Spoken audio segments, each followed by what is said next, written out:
اللقاء الثاني من الجمهور كل مساء.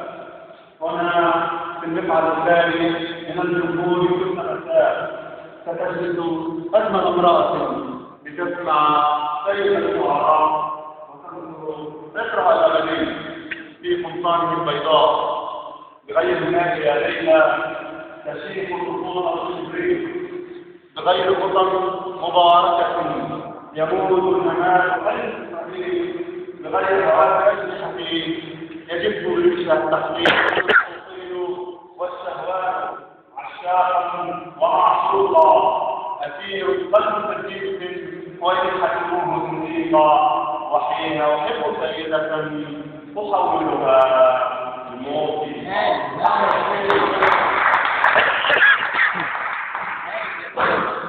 يا بلال طب هي مش عارفه تيجي تقول مسجله خالص يا غريب وانت عاملينها بعصمات عظيمه مع الشاعره نجاة عبد الهادي.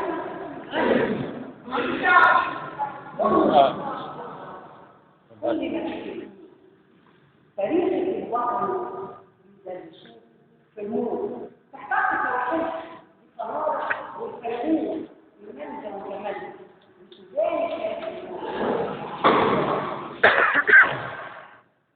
يوم الصلاة أكبر أخبار على الصحفين السحر رباني لوحة تشر العين تنصف بشواهدها يوفير عدد ملايين ولا تنسى ملايين تحكيها بعد سنين. والله عيد الربيع الدعوة مفتوحة بالبسمة تستقبل واحضانها مفتوح والصبح تلاقيها شوارعها مفتوحة تلاقي أشياء ولا أشياء.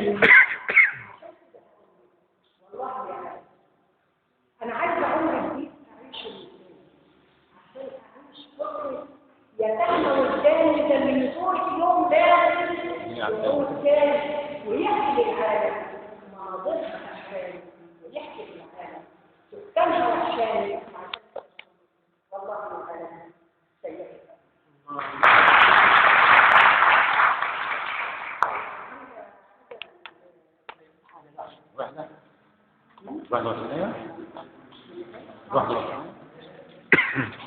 عندنا كان برضه يا جماعه فنانه تشكيليه ما نعرفش الكلام ده شاعره فنانه تشكيليه جميله.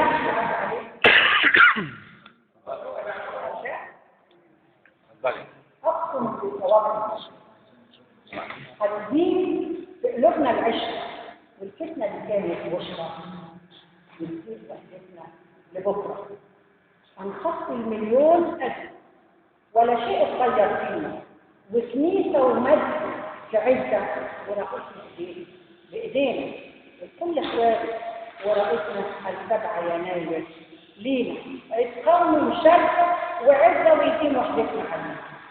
الفتنة إيدين من بره لا يشكل أفكارنا ولا أبدأها مليون مرة يقدر تضعف مشوارنا الطفل وطول المسلم السيد والفقير ومعلم في المحنة تزيد قوتنا. لو شفنا الموت ما نسلم والخير هيزيد من بكره والود هيعلى ما بيننا واليوم ده هيصبح ذكرى وهتفضل مصر في عيننا وهنحلف ان الفتنه في الازمه ظهر مع ثانيه. خلي اللي عملها يفكر ويدور على نهجها. مصر المحروسه الجنه الكل عارفها امان ما هي قبله لكل الدنيا بزمان اخوات ولا تفرق بينا مرقص واخوها عثمان بحبايب مصر الكريمه. الوحده ضمان وامان مصر محبه وحنيه من سينا لفوق بحر.